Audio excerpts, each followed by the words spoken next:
Negative और positive के बीच के डिफरेंस को समझने के लिए सबसे पहले एक सिचुएशन को इमेजिन करते हैं। मान लीजिए कि आप कोई स्कूल में कैप्टन के लिए चुनाव लड़ रहे हैं और चुनाव होने के बाद आपको पता चला कि आपको सिर्फ 300 वोट्स मिले हैं और जो आपके विरोध में चुनाव लड़ रहा है उसे 500 वोट्स मिले हैं। तो अब आप क्या करेंगे? एक तो आपने बड़ी हिम्मत करके स्कूल कैप्टन के लिए चुनाव में खड़े हुए थे, लेकिन आप 200 वोट से हार गए।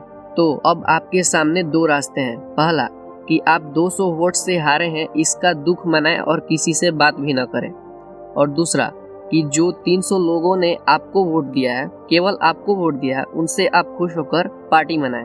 तो इन दोनों में आप किसको चूज करेंगे? आप किसको चूज करेंगे इसके बारे में मुझे कमेंट सेक्शन में जरूर बताएं। इस सिचुएशन में अभी आपके सामने दो रास्ते थे। पहला कि आप नेगेटिव थॉट्स को अपनाकर अपने पूरे दिन को नेगेटिविटी से भर दें, और दूसरा कि नेगेटिविटी में भी पॉजिटिव थॉट्स को सोचकर अपने लाइफ को और भी बेटर करें। तो जाहिर है हम सबको एक बेटर लाइफ चाहिए, इसीलिए हम पॉजिटिव थॉट्स को ही अपनाएंगे। लेकिन जिस तरह से एक गंदी मछली पूरे तालाब के पानी को गंदा कर देती है, उसी तरह से हमारा एक नेगेटिव थॉट्स हमारे पूरे दिन की पॉजिटिविटी को खत्म कर देता है, मार देता है। आपने कभी किसी इंसान को ये कहते तो सुना ही होगा कि ये मुझसे नहीं हो सकता या मैं इसे नहीं कर पाऊंगा। तो आपके मन में ये सवाल आता होगा कि शायद वह व्यक्ति बहुत कमजोर है, क्योंकि उसके सिचुएशन कुछ सही नहीं है।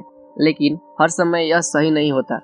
कुछ समय वे अपने नेगेटिव माइंडसेट की वजह से भी गिव अप कर देते हैं। इसे एक एग्जाम्पल से समझते हैं। कई बार आपने अपने दोस्तों को ये कहते तो सुना ही होगा कि मैं अपना एक यूट्यूब चैनल स्टार्ट करने जा रहा हूँ, और कुछ समय बाद वही दोस्त वापस आकर बोलता है कि यूट्यूब पर बहुत कंपटीशन है, या फिर मेरे पास कैमरे और माइक खरीदने के पैसे नहीं है, इसीलिए मैं इसे नहीं कर पाऊंगा। और वे शुरू करने से पहले ही हार मान लेते हैं। और कई बार वे शुरू कर भी देते हैं, लेकिन उनको स्टार्ट करते ही सफलता चाहिए। उनको पहले ही दिन 1 मिलियन सब्सक्राइबर चाहिए, तभी जाकर वे वीडियो बनाएंगे। लेकिन उनको नहीं पता कि सफलता वक्त मांगती है।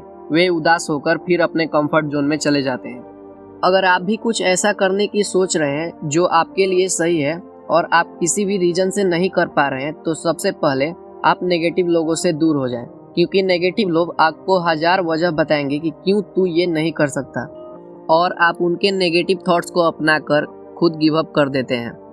लेकिन अब आप कहेंगे कि हम कैसे पहचानेंगे कि कौन नेगेटिव है और कौन पॉजिटिव? ये बताने से पहले मैं आपको बता दूं कि हमारा ब्रेन का स्ट्रक्चर ही इस तरीके से है कि हमारा माइंड नेगेटिविटी को बहुत जल्दी कैप्चर करता है।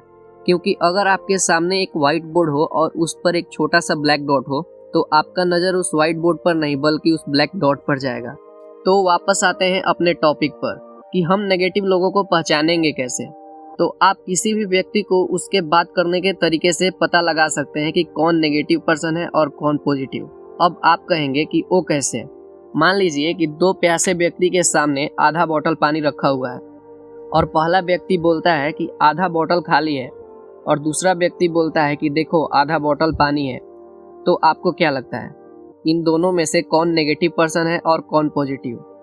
ऑफ कोर्स दूसरा व्यक्ति पॉजिटिव है। अगर आपको अब भी समझ नहीं आया तो कोई बात नहीं, मैं आपको समझाता हूँ।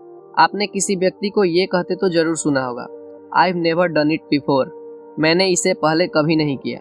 ये नेगेटिव व्यक्ति का थॉट है, क्योंकि पॉजिटिव व्यक्ति उसी सेंटेंस को ऐसे बोलेगा कि it's an opportunity to learn something new, ये मेरे लिए कुछ नया सीखने का मौका है।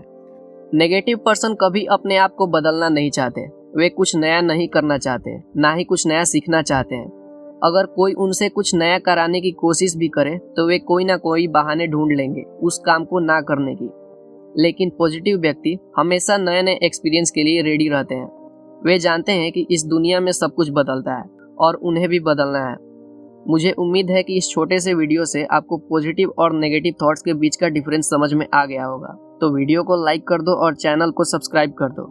मिलते हैं अगले वीडियो में, तब तक हंसते रहिए और अपने लाइफ को पॉजिटिविटी से भरते रहिए। धन्यवाद।